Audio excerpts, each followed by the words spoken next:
Buying a used car can feel like a total gamble. You're worried about getting a lemon or a seller hiding a major problem? Well, today, we're taking the guesswork out of it. The Hyundai Elantra is a fantastic choice for a used car. But one wrong move could cost you thousands. In the next few minutes, I'm going to give you the exact expert checklist to make sure you buy a winner. The Hyundai Elantra has a great reputation for fuel economy and reliability, which is why it's a top pick on the used market. But not all Elantras are created equal. And this guide is your complete roadmap to find the perfect one. We'll cover everything from the best model years to the final inspection that will save you from massive headaches down the road. First, let's talk about the best model years to target. Not all Elantras are the same. The 5th generation, from 2011 to 2016, is a sweet spot for value and reliability. The 6th generation, from 2017 to 2020, offers more modern tech like Apple CarPlay and a very comfortable ride. And if your budget allows, the 2021 and newer models are packed with the latest features. Now, what to avoid? Be extra careful with the 2013 and 2014 models. Some have had reported engine issues like ticking noises or stalling. It's not an automatic deal breaker, but it means you need to be extra diligent with your inspection. Okay, you've found a promising Elantra. Now it's time to become a detective with the physical inspection. Start with a slow walk around the car. Look for mismatched paint or uneven gaps between the body panels, like the doors and fenders. These are classic signs of a past accident. Next, check for rust, especially in the wheel wells and under the doors.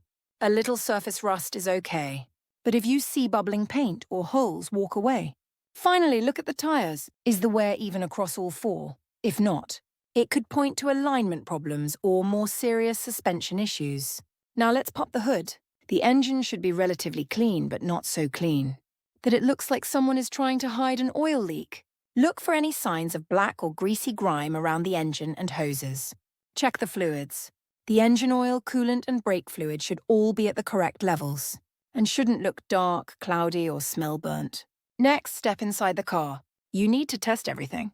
Roll all the windows up and down, test the locks, the radio, and especially the air conditioning and the heat. Then, turn the key to the on position without starting the engine. All the dashboard warning lights should light up for a second. Now start the car. All of those lights should go off.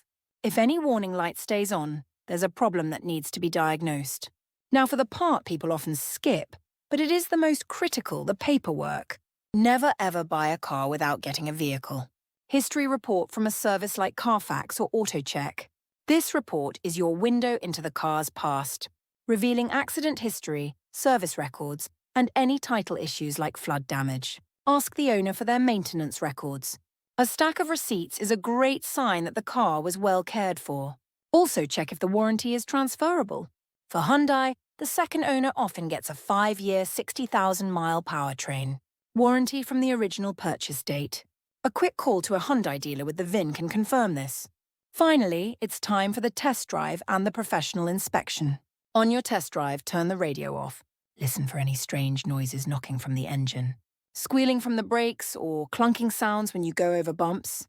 The car should accelerate smoothly and brake in a straight line without pulling to one side. But here's the single most important step of all. Take the car to an independent mechanic for a pre-purchase inspection, or PPI. It might cost $100 or so, but they will put the car on a lift and can spot hidden issues you would never see. This small investment can save you thousands. So, to recap, research the best model years, do a thorough physical inspection, check the vehicle history report, and most importantly, get a pre-purchase inspection from a trusted mechanic. Following these steps turns a risky gamble into a smart, informed investment. If this guide helped you out, do me a favor and hit that like button and subscribe for more car buying tips. Let me know in the comments which car you're thinking about buying next. Thanks for watching.